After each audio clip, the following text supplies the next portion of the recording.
Tenemos en nuestra sección, vamos a comenzar con nuestra sección de entrevista con los expertos.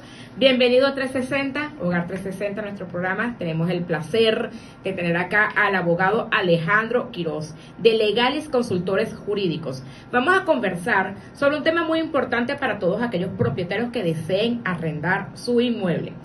¿Sabías que en Venezuela existen en la actualidad 3 leyes vigentes que regulan el arrendamiento de inmuebles? Bueno, ese es el tema interesantísimo que nos tiene en esta oportunidad el abogado Alejandro. Bienvenido, Alejandro. Hola, Elizabeth, gracias, saludos a todos. Espero de ser de la mayor utilidad y llenar esos espacios de duda que la mayoría del colectivo tiene. En esta materia que es muy importante. Más que segura que sí lo vas a hacer. Primero, Alejandro, vamos a comenzar por explicar cómo es eso de que tenemos 3 leyes que están vigentes y que regulan el sector inmobiliario, sobre todo la parte de arrendamientos. Cuéntanos. Bueno, Venezuela tiene una legislación en materia de arrendamiento totalmente tutelada por el Estado, de orden público. Eso quiere decir que es una ley especial, que el Estado la regula con unas características mayor que cualquier otra norma. Se hizo una división que a mi manera de ver pues fue favorable en relación a los inmuebles comerciales. Ahí en el 2014 se dicta la ley de arrendamiento inmobiliario para el uso comercial, dividiéndola del uso familiar, que tiene otro concepto. En la ley de uso familiar tiene otra ley aparte que convive con una tercera ley, que es la de contra el desalojo arbitrario. ¿Qué pasa? ¿Cuál es la novedad en una ley y en la otra? Bueno, una es más compleja que la otra. La ley de uso comercial hoy en día tiene mucho mejor características legales para el propietario, también para el inquilino, pero sobre todo el miedo mayor que tiene el propietario, que es arrendar y que no te devuelvan el inmueble. Ese es uno de los miedos más grandes que tiene. Con la ley anterior, de verdad que era muy costoso, porque las causales también eran las tipificadas en el Código Civil, era muy difícil, uno se metía en un procedimiento muy largo. Hoy en día no, esto se tramita a través del procedimiento judicial oral, es relativamente corto, dentro de todos los procesos judiciales es el más corto de todos. Hay características como el no pago, por ejemplo, en la comercial, de 2 meses, que genera el desalojo de manera automática, invocando lo que establece, con 2 meses. Tú lo pides inmediatamente y el tribunal acuerda el secuestro y puede secuestrar el inmueble. O sea, eso quiere decir que el tribunal toma el inmueble para sí a través de una depositaria, y una vez culmina el juicio se lo entrega al propietario, si es que el propietario gana o tenía el sentido de la razón. Ok, eso que estamos hablando es con la ley de comercial, de uso comercial. Entonces, para tomar aquí ya la idea en cuanto a las 3. Tenemos una primera ley, que es la inicial, la que estabas mencionando, que esa fue en el año 99, ¿verdad? No, hay una que es del año 2011, que es la ley, residencial. La residencial. La residencial 2011. Esa convive con la regulación contra la ley contra el desalojo arbitrario, que claro, es una ley muy proteccionista. Ya vamos a hablar un poquito de esa, que es la de 2011, que es la de uso residencial. La de uso residencial. La del 2014 es la de uso comercial. Y la que nos quedó, que era la primera, la del 99, que era la que rige los consultorios, sí, colegios. Correcto. Claro, fíjate tú, oficinas. Sí, correcto. Oficinas, algunas estructuras específicas, Pero lo importante y la novedad de la diferenciación de las normas es que, por ejemplo, nosotros vemos con mucha cotidianidad cómo una persona hace un contrato de arrendamiento de uso comercial o de uso familiar, y utiliza características de uso comercial. Ese es el pan nuestro. Entonces se lo alquilo a una empresa y entonces pongo condiciones que no son válidas.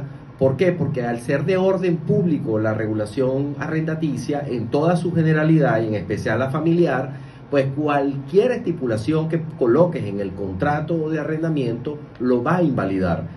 Eso que se dice que el papel aguanta todo, lo dijo alguien que nunca fue a la clase.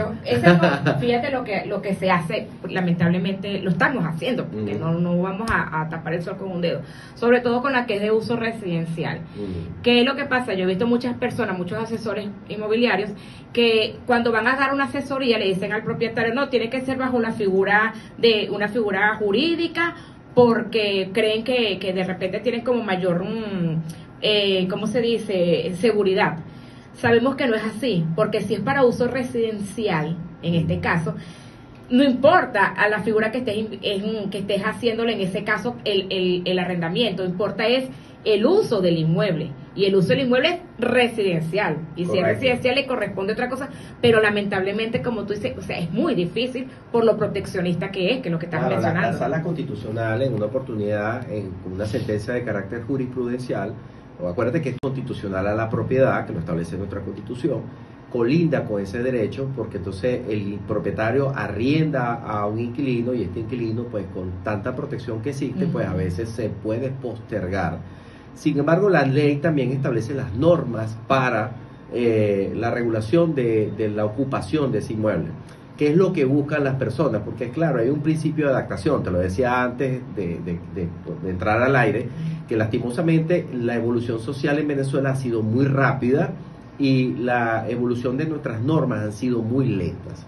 Realmente los cambios los hemos tenido por jurisprudencia y sentencias reiteradas de nuestros tribunales y nuestro máximo tribunal, quien nos ha dado algunas pautas para poder regular esas áreas. Sin embargo, hay mucho potencial allí, pero mucho temor, sobre todo para el propietario, de entregar en arrendamiento un inmueble. Claro, ahí existe el paso previo, que es la vía administrativa. La vía administrativa debe obligatoriamente pasar por allá para poder habilitar la vía judicial y para juicio. También, en el caso de la familiar, establece que en teoría, algo que nadie hace, tú cuando haces un contrato de arrendamiento, haces 3 ejemplares, y uno de los ejemplares lo tienes que llevar a la superintendencia de arrendamiento, cosa que casi nadie hace. Entonces, el tema está que, por supuesto, tenemos una serie de formalidades muy rigurosas. Por eso, discúlpame, Alejandro, tengo entendido, aclárame tú si es así, que debe pasar cuando es de uso residencial, porque son ellos, este organismo público, me dijiste que era la superintendencia de arrendamiento, son los que van a fijar el canon de arrendamiento. No, el canon de arrendamiento hay una fórmula que se fija, ¿no? Para la sí, eso es una fórmula realmente universal, y la vemos inclusive en la de arrendamiento de uso comercial. Hay una estimación práctica, aunque ahí te dice un poco de fórmula, pero realmente el canon tiene que estar determinado por el valor del inmueble con una rentabilidad no mayor del 3 al 5% anual. Eso es más o menos lo que puedes establecer, por lo menos en el caso de uso comercial. Es la superintendencia lo que antes era lo que ahorita es el SUNDE, que antes era el INDEPAVI, es el que determina. Normalmente ellos mandan a hacer un peritaje con un perito, el propietario lo hace por un lado, el inquilino lo hace por otro, y de allí establecen el monto de cuál va a ser el canon. En el caso de las viviendas ocurre lo mismo, pero es este organismo el encargado de determinar el canon. Y hay que como que inscribirse allí, entonces sí, mucha gente no lo hace. Yo creo que el 99%, no lo hace. Es verdad, bueno, lamentablemente. En cuanto a los contratos, hay una norma que diga, que establezca que pueden ser menores de un año. No, los contratos deben ser mayores a un año o mayor a ese tiempo. En el caso del familiar, expresamente la ley prohíbe contratos menores tiempo en caso de esta, al menos que sean viviendas tipos estudiantiles, residenciales, que sí pueden ser menos tiempo. Hay una limitación en el caso de la estudiantil, que es el tiempo que dura el estudiante en su carrera universitaria, ¿ok? O sea que tiene sus límites y tiene que ser... Los límites son diferentes, claro. No, en el caso normal, un año. Es un año. En el caso del comercial puede existir un tiempo menor, pero es por algo específico, alguien que tuvo que montar una empresa por 6 meses y después se iba. Se podría hacer porque lo puede justificar. Una excepción. Sí, correcto. ¿Es correcto establecer en el contrato el canon de arrendamiento en dólares? Bueno, fíjate, como nuestras leyes son viejas, pues estamos hablando de los tiempos, en esa época pues el manejo de la divisa no era algo muy común. De hecho, la mayoría de los conflictos legales que hoy vemos en la materia arrendaticia viene de la transición del dólar a bolívar. Con la devaluación de la moneda, muchas personas quedaron pagando pocos montos en los cánones de arrendamiento y el propietario también se ve afectado. Claro. O el inquilino, cuando le toca subir o adecuar el canon, se ve totalmente afectado. Las leyes en ambos casos, la de uso comercial, la de uso familiar, establece claramente que está prohibido establecer el monto en divisa. Sin embargo, también hemos visto sentencias jurisprudenciales de la máxima sala judicial de nuestro país, del TCJ, que establecieron que se puede determinar la divisa como un monto referencial, pero tienes que colocarlo en divisa porque para el momento del pago la persona te puede pagar en bolívares a la tasa del Banco Central de Venezuela, que es la tasa legal y oficial. Entonces colocan, por ejemplo, $100 y de una vez hacen la conversión del día que se está haciendo el documento, ¿verdad? Correcto. Y colocarlo que equivale hoy día a tantos bolívares según la tasa del Banco Central de Venezuela. Entonces se establecen dólares y se establecen bolívares. Claro, en el derecho tenemos varias fuentes, pero la costumbre es una fuente secundaria, no es una fuente primaria. La fuente primaria es la ley. ¿Qué pasa? Que como la ley es la fuente primaria, tenemos una ley rígida de orden público, tutelada por el Estado, y tenemos un hábito comercial en la calle del ciudadano común que va a una velocidad muy rápida y que no se ajustan una de la otra. Ese es el grave problema. Va a generar un conflicto en el momento que vamos a firmar un contrato de arrendamiento. Mira, fíjate, uno de los temas que son los más neurálgicos, realmente los mayores causantes de problemas son los valores de los cánones. No se están utilizando parámetros muy sensatos. Entonces, claro, el propietario tiene una aspiración y el inquilino tiene otra aspiración. Entonces hay una diferencia de aspiraciones entre ambas partes. Lastimosamente, hoy en día eso es un problema muy común. Antes era muy difícil porque antes se utilizaba el índice de precios al consumidor para determinar los aumentos y ya, ¿no? Era muy raro que existiera una diferencia por ajuste de canon. Hoy en día ese es el punto más importante porque, ¿qué pasa? Tú me decías ahora, vamos a dar un tip para el propietario, otra para el inquilino. Bueno, es que a la larga todo se traduce prácticamente lo mismo. En cuánto voy a pagar y en cuánto tiempo debo entregar. Y el famoso ajuste, que es el famoso ajuste es el marco y en cuánto tiempo. Por ejemplo, hay personas que hacen hasta contratos de arrendamiento por 6 meses o aumentos a 6 meses. Es bastante fuerte también y no se está dando cuenta que está generando un conflicto en su propio inmueble. Yo le digo a veces, como nosotros tenemos clientes que son inquilinos y clientes que son propietarios. Cuando son propietarios, le digo, recuerda que tú también te sirves de tu inquilino, que a él le vaya bien, que él produzca. Si el año no fue bueno, pues ¿para qué vas a hacer un ajuste tan grande? Más bien trata de mantenerlo. Si fue un inquilino que te cuidó el bien, que siempre pagó puntual, que fue responsable, que era trabajador, entonces tú le das la oportunidad. Y igualmente pasan aquellos inquilinos cuando de pronto se les rezaga mucho el canon y tienes que hacer un ajuste. Entonces, acuérdate que ya tienes un punto hecho, el propietario es una persona sensata, entonces trata de hacer un ajuste de costos. Y oigan, señores, los que nos están escuchando en esta oportunidad, oigan a los expertos. Recuerden que aquí en este programa traemos siempre personas expertas en la materia. Traten o eviten de estar haciendo ajustes a los contratos, al canon de arrendamiento en menos de un año. De estar haciéndole evitar esa parte. Un año, además que hay una prerrogativa que nadie sabe que existe, pero está en la ley, ¿verdad? Que es el cobro excesivo de canon de arrendamiento. Te pueden demandar la reposición del dinero que pagaste de más. En el caso del inquilino puede demandar al propietario para que le devuelva el dinero que pagó de más. Así que no es que uno va a utilizar o va a aprovecharse de la situación que tiene el inquilino, entonces quieres ponerle, vende pagando 200, ahora me vas a dar 500. Pues no, hay que usar los parámetros de la calle, pero también el parámetro del sentido común, ¿ok? Y inclusive una de las cosas que más ocurre también es que en el caso de los contratos, como te dije ahora, las personas piensan que el papel aguanta todo y entonces cambian de parecer. Entonces eso antes de hacerlo hay que pensar. Ok, entonces en este momento, ¿qué consejos le puedes dar a un propietario que en este momento está pensando en alquilar su inmueble, bien sea comercial, residencial, industrial, que tampoco lo hemos tocado, pero entra aquí? ¿Qué consejo le darías a ese propietario que está pensando en alquilar? Bueno, como dirían las nuevas tendencias, estalquéalo bien, averigua quién es, tienes que saber quién es, cuál es el proyecto que se va a desarrollar en el lugar. Obviamente el país requiere para las economías familiares que todos los activos que se tienen deban estar produciendo. El arrendamiento es una opción interesante para que el grupo familiar reciba un ingreso. Muchas personas a veces no lo arriendan porque tuvieron una mala experiencia, porque le duraron para entregar o porque un familiar pues no pudo recuperar el inmueble.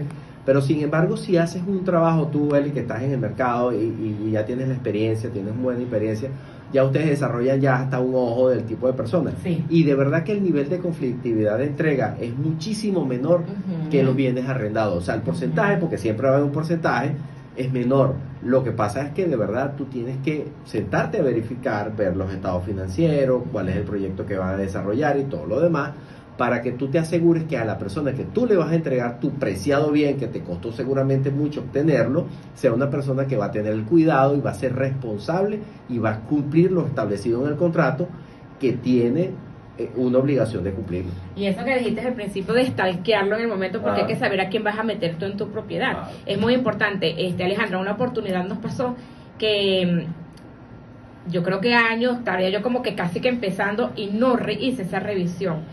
Y después que ya la persona estaba allí alquilada, a los meses creo yo me doy cuenta o reviso por el TCJ y resulta que tenía juicios o demandas por desalojo de inmuebles. Ahí yo, Dios mío, pero le doy gracias a Dios de todo el tiempo que ya yo tengo 9 años de experiencia aquí en el medio, no he tenido ningún problema de que cuando se vence el contrato la persona no se quiera retirar. Siempre, o incluso hasta antes de que se venzan, vamos a entregar por esto, por ello, pero siempre han entregado, gracias a Dios. Para los casos que tú no puedas controlar, de verdad lo más importante es que entregando el inmueble firmes un contrato. Porque si no llevas a la relación contractual a un contrato verbal, que también existe, pero el contrato verbal es muy peligroso. ¿Cómo es eso? Disculpa. Cuando vayas a entregar el inmueble, okay, siempre hazlo con un contrato escrito. La ley así lo exige. Sin embargo, también existe la figura... Es como para dar una terminación. Claro, para determinar y regular las condiciones contractuales. Pero si no, hay muchas personas que entregan los inmuebles sin contrato y entonces se establece un contrato verbal. Uy, que el Código Civil así lo establece. Ahí. Entonces el contrato verbal lo que llaman tiempo indeterminado. Sí, eso es peligrosísimo. Wow. Sí. ¿Y qué recomendaciones le darías a un inquilino que busca también alquilar una vivienda o un local comercial? Ahora desde el punto de vista del inquilino, ¿qué le recomiendas? Mira, lo más importante en ambos casos es que normalmente usted va a alquilar una casa, al menos que usted venga por razones de trabajo específico y alquiló porque usted ya sabe que en un año te vas. Pero normalmente los contratos son a un año. Un año pasa muy rápido y para un negocio mucho más si vas a hacer un punto. Hay que dejar establecido cuál va a ser la regla de juego para los ajustes de los contratos siguientes. Esa es mi recomendación para el inquilino. ¿Por qué? Porque así tú sabes, ya tienes el parámetro, estás evitando un conflicto dentro de un año cuando de pronto hiciste una inversión importante para montar una empresa. E inclusive a veces el propietario dice, mira, le va muy bien, entonces no le voy a cobrar 200, le voy a cobrar 600, que pasan en algunos casos. Ay, Dios. ¿Okay? Porque todo es una particularidad, no es una generalidad, ojo, es una particularidad que depende con el tipo de persona que tú lo estés haciendo.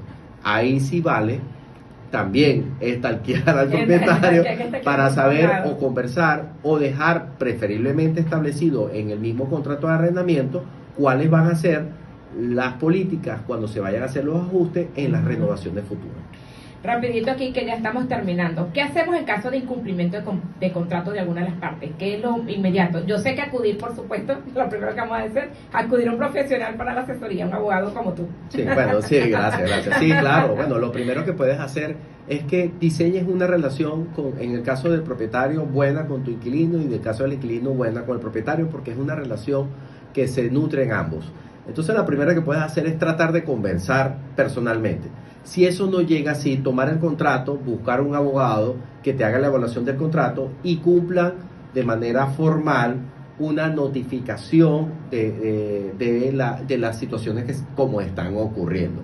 Si es, dependiendo de la situación que tenga, del grado, de la gravedad que tenga, pues entonces acudir a las vías primero administrativas, que en ambos casos sí lo establece, y después la judicial. Y después la judicial.